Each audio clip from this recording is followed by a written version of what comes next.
It's been over 2 years since FromSoftware's Elden Ring came out. It was a pinnacle of the formula the developer had perfected over the last decade or so, borrowing the best elements of the Souls series and integrating them into a dynamic and a rich open world made Elden Ring one of the best open world experiences out there. Its expansion, Shadow of the Erdtree, takes everything that worked in the base game and amps it up multiple times, delivering what is arguably 2024's most exhilarating experience.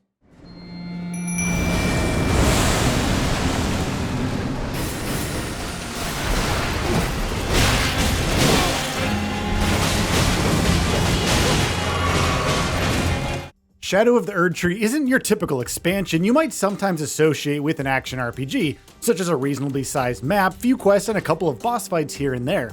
No, Shadow of the Erdtree is not that kind of an expansion. Taking place in the Land of Shadow, a map that is larger than Limgrave, Shadow of the Erdtree features an intriguing storyline. After jumping into the expansion, you meet Leda, as she invites you to join her companions through an arduous path through the Shadow Realm, delving into the age-old secrets of the mysterious land. FromSoftware stories are never straightforward, and most of it is told through conversations between the player character and NPCs, and of course the richly crafted but sparse cutscenes. This methodology persists with the expansion, resulting in some major surprises and plot revelations. I am not at liberty to talk much about the expansion's lore, but rest assured the revelations that are in store here will genuinely surprise you.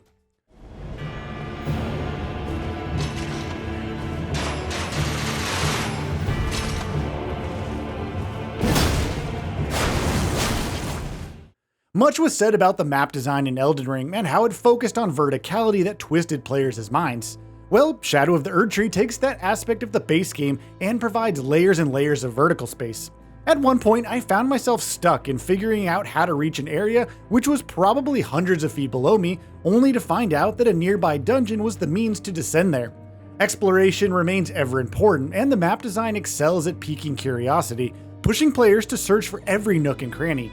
In the Elden Ring base game, more often than not, you would be rewarded if you dared to venture into an unknown space, and that much is well intact in the expansion. And of course, it wouldn't be a FromSoftware game if it didn't feature brutally difficult yet intricately designed bosses. Shadow of the Erdtree doesn't feature a ton of the bosses like those found in the base game. I mean, a number close to 160 odd is just ridiculous, but it does have dozens of them. Whether the encounter happens during the critical path or inside the depths of a hidden dungeon, Shadow of the Erdtree doesn't disappoint in the quality of the bosses. They won't shy away from keeping you on your toes, and more than a couple of them are capable of inflicting one-hit kills to the player.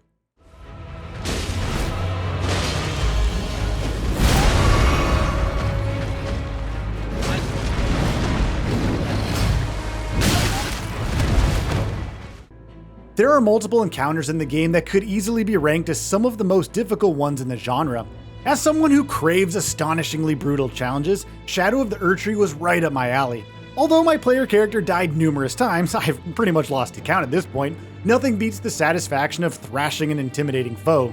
At the same time, I could also see someone who struggled to complete the base game having a really hard time with Shadow of the Erdtree. It's a rather difficult ask to rank the most difficult Souls-like games out there, but personally, I would rank Shadow of the Erdtree right here at the top, besides Sekiro Shadows Die Twice. Make of that of what you will. The core gameplay mechanics found in Shadow of the Erdtree remains the same as those found in the base game, be it finding crucial items, weapons, or armor. That engaging gameplay loop is still intact here. However, the developers have added a number of new elements as well, as far as character progression is concerned at least. In the base game, your core character progression was based on collecting runes and using them to level up. In addition to that, Shadow of the Erdtree allows you to procure Erdtree fragments and revered spirit ashes, which in turn allow you to have specific benefits. Erdtree fragments, for instance, will make your attacks deadlier and will reduce the damage you incur. Revered spirit ashes, on the other hand, are buffs that are applied to torrent or summons, improving the damage they deal. These two mechanics only work in the Land of Shadow, which means that should the player move back to the lands between, these benefits won't have an impact. As someone who has played a ton of the base game and was already sufficiently leveled up, I found these new gameplay mechanics to make less of a difference for me. Now, don't get me wrong, I can totally see these buffs making an impact for lower leveled players, especially given that Shadow of the Erdtree is a brutally hard experience. But if you already have high-level gear accompanied with the right weapons, you likely won't see yourself going too much after collecting each and every one of the Erdtree fragments and revered spirit ashes out there.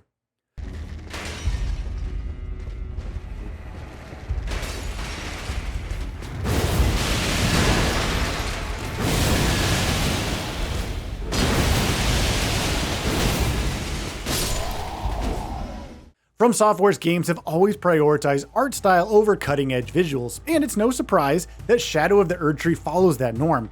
The attention to detail is unreal here, whether the player character finds itself in lush, serene gardens, or in hauntingly destroyed ruins, or venturing deep into forest against formidable adversaries. The game offers players many moments that border on horror thanks to its choice of creepy music and eerie visuals. On more than one occasion, Shadow of the Erdtree managed to evoke feelings reminiscent of Bloodborne, the beloved classic from 2015. The music selection further enhances the surroundings, which have a tale of their own to tell about the dark histories hidden within these unpleasant locations.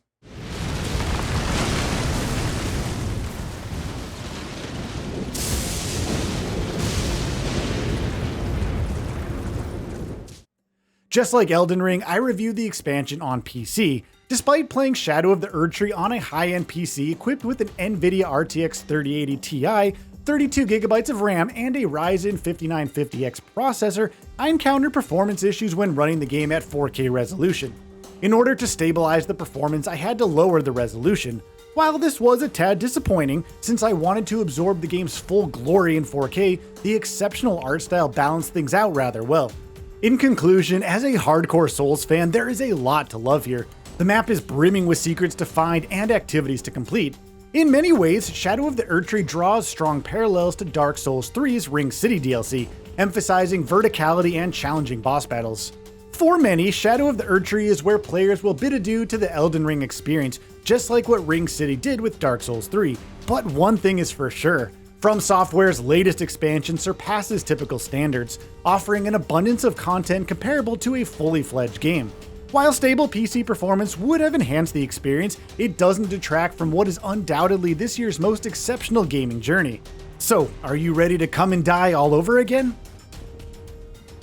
And with that, we reach the end of this video. Have anything to say? Let us know in the comments below.